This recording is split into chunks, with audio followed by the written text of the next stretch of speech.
The city hummed with life just beyond the rolling hills, but within their gentle embrace, nestled against the shores of a tranquil lake, stood Eliot's haven, an old bookstore that had defied time itself. The weathered wooden sign creaked against the wind, its carved letters softened by decades of rain and sun. Inside, the air was thick with the scent of ink and parchment, the dim golden light flickering against endless rows of books stacked like sentinels of forgotten stories. Eliot Carter, the bookstore's guardian, sat behind his counter, tracing the grooves of an old wooden chair with fingers that trembled with memory. Eliot wasn't just a bookseller.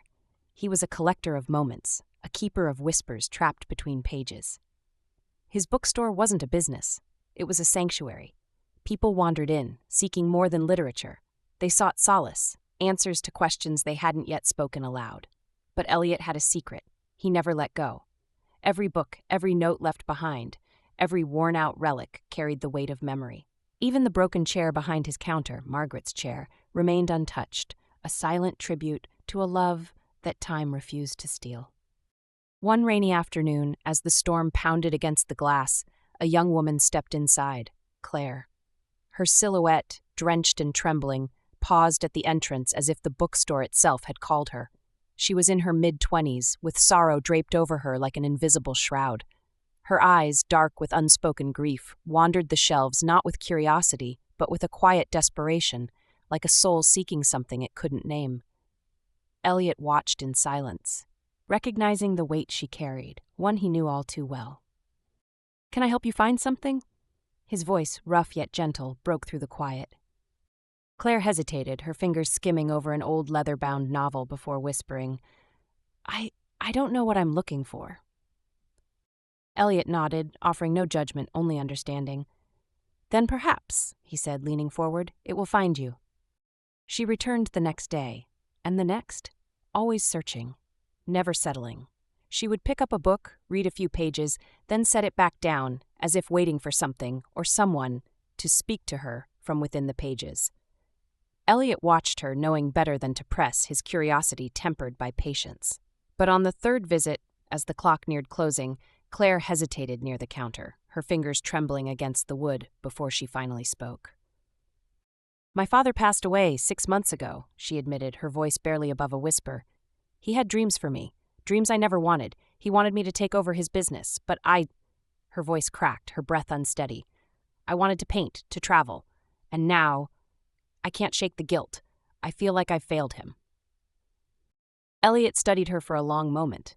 The air between them thickened with the kind of silence that held more weight than words. Finally, without speaking, he turned toward the highest shelf in the store. His fingers traced the spines of books, searching, until he found it. A small, time-worn novel, its pages yellowed, its cover soft with use. He placed it in front of her. "This," he said simply, "is a story about a man who held on so tightly to the past that he forgot to live." Claire hesitated before picking it up. The title, "The Weight of Holding On," sent a chill through her. As she flipped through the pages, something stirred within her, a familiarity, a reflection of her own struggle, woven into ink and paper. The storm outside raged on, but within her, something began to shift. She devoured the book over the next few nights, each word a mirror to her sorrow. The protagonist's pain was her pain, his fear, her own, but the lesson buried within, that was what she needed. The past, though precious, was never meant to be a prison. One evening, Claire returned to the bookstore, but this time she carried something with her. A small wooden box, its surface etched with tiny scratches, the kind that only come from years of being handled with care. She set it down on the counter, her breath unsteady.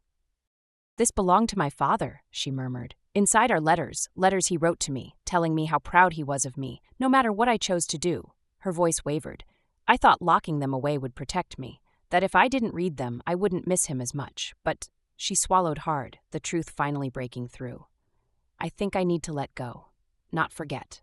Just let go." Eliot nodded, his gaze flickering toward the old wooden chair, the last remnant of his past, his own refusal to move forward. He ran his fingers over the worn-out wood, a slow realization settling into his bones. And for the first time in years, he thought about what it would mean to finally let it go.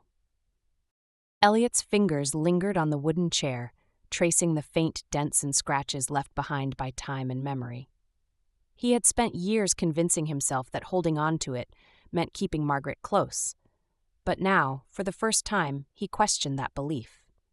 Was he preserving her memory, or was he simply afraid of what letting go would mean? Claire stood before him, her father's letters clutched tightly in her hands, her eyes searching his as if she, too, recognized the weight of unspoken truths, two strangers bound by grief, each standing at the threshold of release. Claire exhaled shakily, her hands trembling as she opened the wooden box. The scent of aged paper and faded ink filled the air, carrying the whispers of a father's love across time. She unfolded one letter, her eyes scanning the delicate script. "My dearest Claire, no matter where you go, no matter what you do, know that I will always be proud of you." A quiet sob escaped her lips. The words were not chains, they were wings. Her father had never wanted to trap her, only to love her. She had been holding on to guilt, not his wishes. Elliot watched, feeling something stir within him, a recognition. He had spent years keeping Margaret's chair as a monument to his love, yet here was Claire, daring to face her grief, daring to embrace the past without letting it define her future. He stood up, moving slowly toward the chair, his heartbeat steady but heavy. The wood groaned as he pulled it away from the counter, its presence an anchor he had refused to lift. Margaret's laughter echoed in his memory, but instead of sorrow there was warmth, a reminder, not a prison. It was time. The storm outside had settled into a soft drizzle, as if the world itself had exhaled along with them. Claire traced the edges of her father's letters, then with a deep breath placed them back inside the box. "I think," she whispered, choosing her words carefully, "I think I want to keep these. But not as a burden, as a gift." She looked up at Elliot, her voice steady now. "Maybe that's the difference. We don't have to forget, but we can choose how we remember." Elliot nodded, his grip tightening briefly on the chair before he let go.